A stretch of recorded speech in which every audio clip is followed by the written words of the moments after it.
अगदी झटपट होणारा असा हा डोसा आज आपण स्पॉन्जी डोसा बघणार आहोत।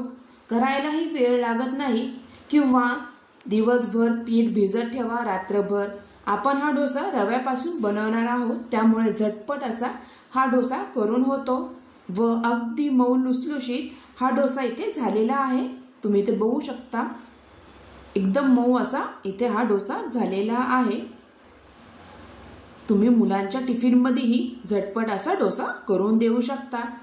नुसता खायलाही छान लागतो किंवा एखाद्या चटणी सोबत किंवा ग्रेव्ही सोबत, तर नॉनव्हेजच्या ग्रेव्ही सोबत तर खायला एकदमच भारी लागतो। चला तर मग जास्त वेळ न घालवता रेसिपीला सुरुवात करूया।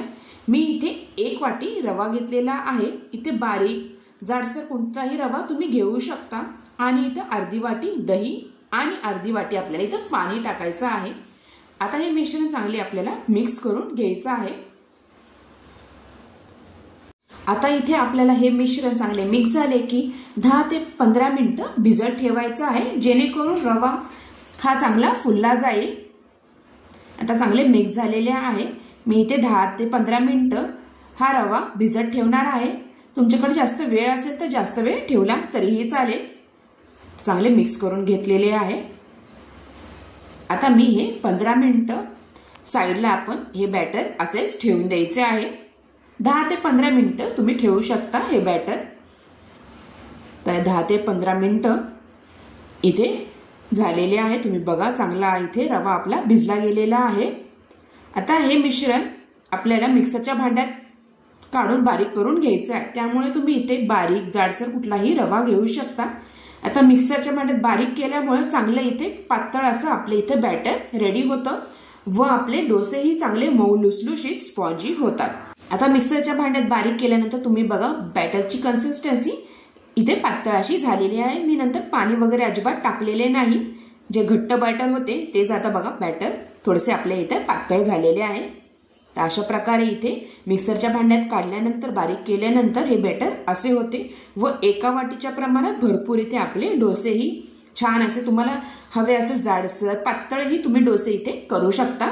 मस्त इथे आपले बॅटर आता रेडी झालेले आहे। आता यामध्ये आपल्याला चवीनुसार मीठ टाकायचे आहे। तर यामध्ये मी थोडेसे चवीनुसार मीठ टाकलेले आहे। तुम्हाला हवे असेल तर तुम्ही इथे काही भाज्या असतील त्याही टाकल्या तरी चालेल। आता मी इथे साधाच इथे स्पॉन्जी डोसा बनवणार आहे। तुम्ही उत्तप्पागतही हा डोसा बनवू शकता, छान लागतो, नुसताही तुम्ही खाऊ शकता। तर छान इथं मीठ चांगले मिक्स झालेले आहे। आता डोसे करताना आपल्याला इथे चिमूटभर एवढा सोडा टाकायचा आहे। छान फ्लफी इथे आपलं डोसा होतो। तर चांगलं बॅटर मिक्स केलेले आहे। आता मी यामध्ये थोडेसे चिमूटभर एवढा सोडा टाकणार आहे।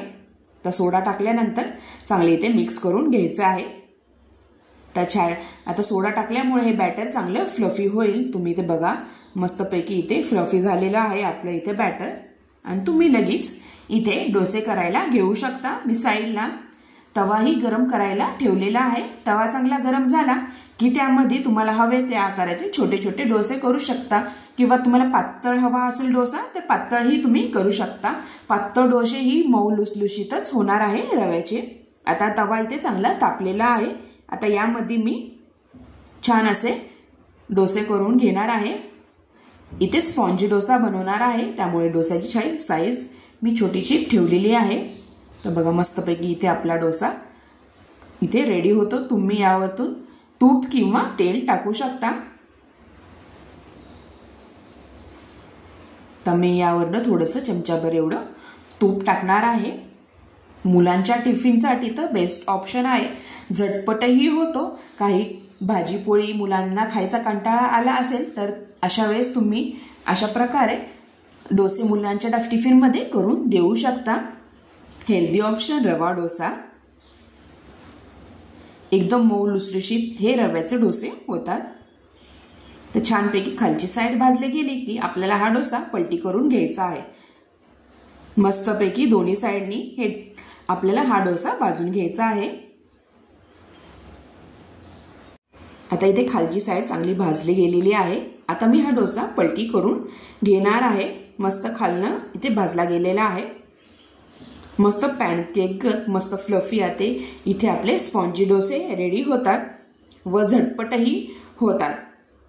इथे बॅटर रात्रभर भिजवत ठेवण्याची गरजही आपल्याला इथे लागत नाही. मस्त आपले इथे रव्याचे डोसे स्पॉन्जी डोसे रेडी झालेले आहेत. अशा प्रकारे मी बाकीचेही डोसे इथे करून घेतलेले आहेत. एका वाटीच्या प्रमाणात भरपूर असे डोसे आपले इथे रेडी होतात. अशा प्रकारे तुम्हाला ही रेसिपी कशी वाटली नक्की कमेंटद्वारा कळवा व माझ्या चॅनलला लाईक शेअर आणि सबस्क्राईब करायला विसरू नका. मस्त इथे आपले रव्याचे मऊ लुसलुशीत असे स्पॉन्जी डोसा रेडी झालेला आहे. तुम्ही एखाद्या चटणीसोबत किंवा ग्रेव्हीसोबतही खाऊ शकता. मस्त लागतात हे रवा डोसा स्पॉन्जी रवा डोसा. अशा प्रकारे तुम्ही हा व्हिडिओ शेवटपर्यंत बघितल्याबद्दल तुम्हा सगळ्यांचे खूप खूप धन्यवाद. पुन्हा भेटूया अशाच नवीन रेसिपी सोबत. तोपर्यंत बाय बाय.